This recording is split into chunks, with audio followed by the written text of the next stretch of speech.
doing?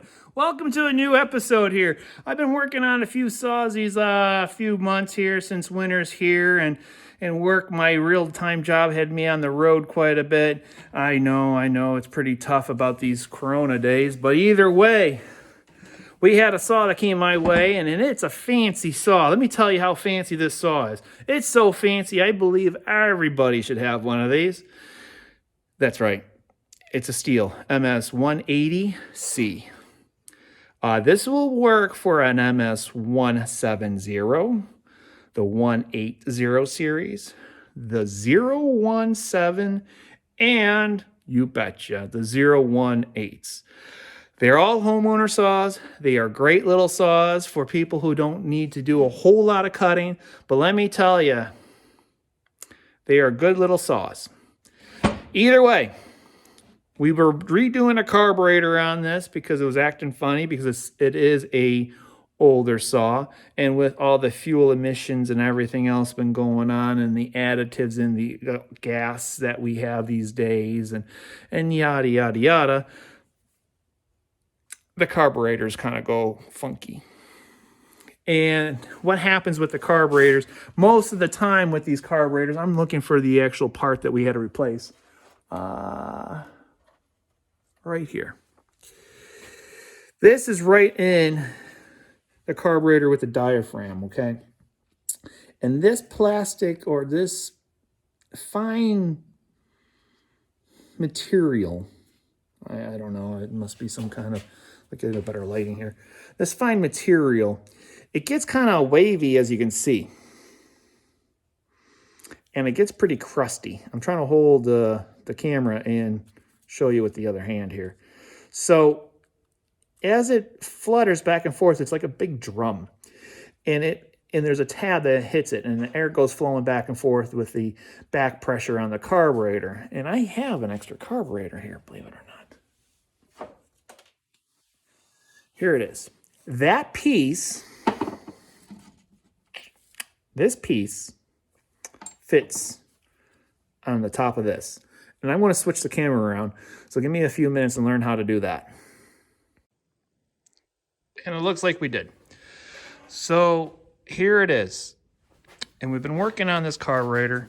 We're in the final stages of it, putting a whole new one in. We put a whole new carburetor kit in. And I noticed when I was working on this, the off switch was really difficult to get to. And it kept on popping off of this. So what I've noticed to do is, it was really a simple fix. I didn't come up with this. I found this with another friend of mine who'd been working on these for a while. And I'm going to be using this Dremel tool here.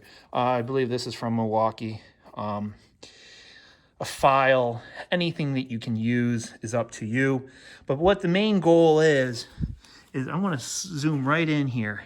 The main goal is to get to this edge. And it came in such a sharp edge that it gave it a hard time for this spring to come through. And as you can see, it keeps on popping up. So what I'm going to do is we're going to Dremel this down a little bit, file that down, round that off a little bit. I don't recommend pulling this metal tab, this spring, up further to help it loosen it up, because it's not going to do too well for you in the long term, especially when you go into the full choke and then you go into the quarter choke and then you're good to go. You want to be able to be good to go in the ignition go mode, or the I mode right there. Half choke, full choke. You want to be in the good to go mode, the I mode, to run this. And as you can see, the throttle's working great on it now. Here's your choke deal through this. So we're going to file this down a little bit, and we're going to try it again. So here we go. Bring that back. Fire up this little guy. And I'm just going to take a little off and just kind of round it a little bit.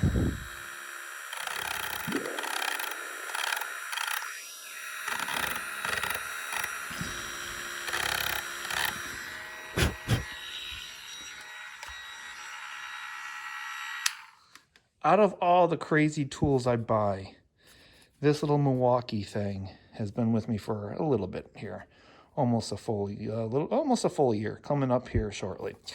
And I got it with this bit right on here. This is like a carbide Dremel bit, and I've been using this like crazy.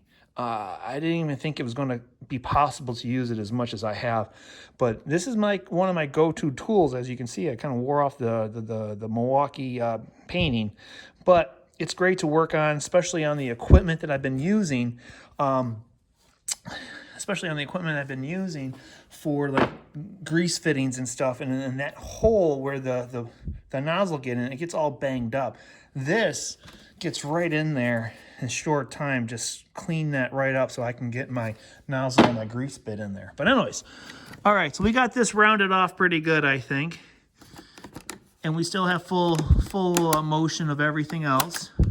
Looking good. And oh, that feels so much better.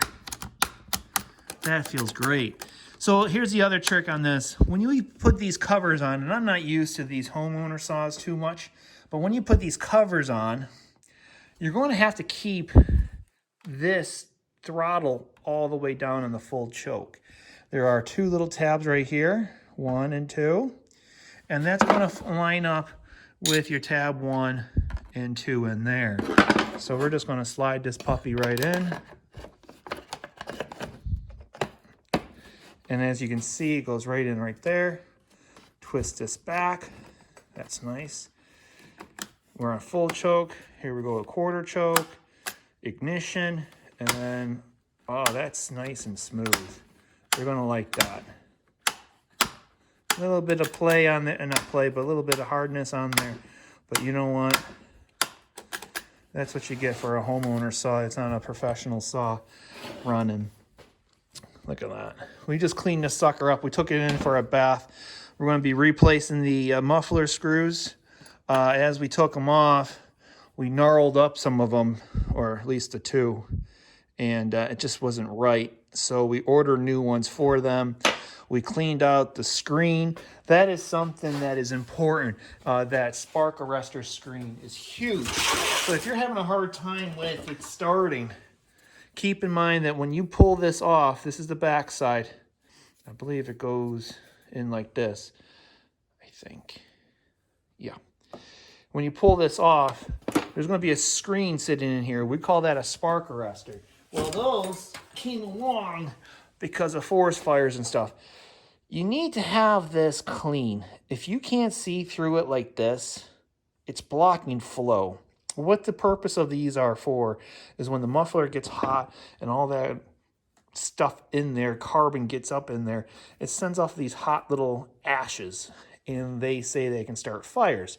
So what they do here in the States, at least North America, they put these screens in here to prevent that from happening. So this will fit right in there just like so. And then we're going to have, So then we're going to have this little fin deal fits right on top of that. And it's going to be helping it from the sparks coming through and starting a fire. If you're having a hard time starting and you know that everything else is pretty good and you're in a hurry or you're whatever. Either way, the first thing I checked was this, and that should be you. If this is all full of carbon and oil and crap and the air is not going through it, it's going to be too much back pressure into the piston, and it's not going to be able to breathe properly, so it ain't going to run properly or run at all. So when I pulled this out and I looked at it and I says, oh man, very low hours on this, because I know the guy, and I also know that he hasn't ran this too often. It's more of an emergency camping kind of deal, things like that. So this is a great saw for him, but this is something you need to keep clean. So back to on the MS 180C here with the choke. We solved that problem pretty easily just by rounding off this tab right here. Make life a lot easier. So if you have any other comments or questions, always feel free to reach out.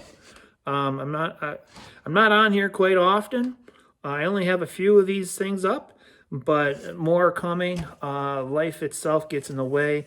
I do have a full-time job as other careers, not just a saw guy or a tree climber, but it is a passion of mine that I have been devoting my whole life towards, even though I have such a baby face, you know. Either way, just a tip, keep your chains sharp and be safe. And I'll see you on the next one.